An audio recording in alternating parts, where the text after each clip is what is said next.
বন বিভাগক জেপত ভৰাই কুখ্যাত RS গান্ধীৰ মুকলি সিন্ডিকেট। জাগিৰোড আৰু পাৰ্কোপ পাহাৰত দিনে নিশাই অপ্ৰতিৰোধ্য খনন। বন বিভাগক কোটি কোটি টকাৰ ৰাজহ ফাঁকিৰে গান্ধী গেঙৰ শিলৰ সিন্ডিকেট। মহাভাৰতৰ ধৃতৰাষ্ট্ৰৰ ভূমিকাত একাংশ ঘুষখোৰ শীৰ্ষ বন বিষয়া।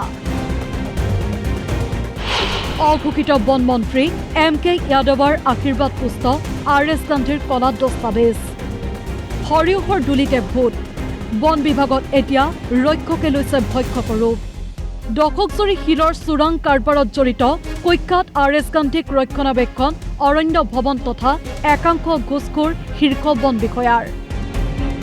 কুখ্যাত শিল মাফিয়া RS গান্ধীৰ মুকলি সিন্ডিকেট সন্দৰ্ভত DY365ৰ ধাৰাবাহিক বাতৰিৰ পাছতো কাণসাৰ নাই দিছপুৰ তথা বন বিভাগৰ। কেনেকৈ যোৰাবাটৰ 13 মাইলত বন বিভাগক বুঢ়া আঙুলি দেখুৱাই RS গান্ধীয়ে নিজৰ নামত অবৈধ গেট বহুৱাই শিলৰ কলা সাম্ৰাজ্য বিস্তাৰ কৰিছে তাৰ কলা কাহিনী শুনিলে আপোনাৰো চকু কপালত উঠিব। বন আইনক ভৰিৰে মুখাৰি অৰণ্য ভৱনক জেপত ভৰাই শিলৰ চোৰাং কাৰবাৰত জড়িত RS গান্ধীক ৰক্ষণাবেক্ষণ দি একাংশ ঘুষখোৰ শীৰ্ষ বন বিষয়াই ৰাতিটোৰ ভিতৰতে বিচাৰি পাইছে আলাউদ্দিনৰ চাকি।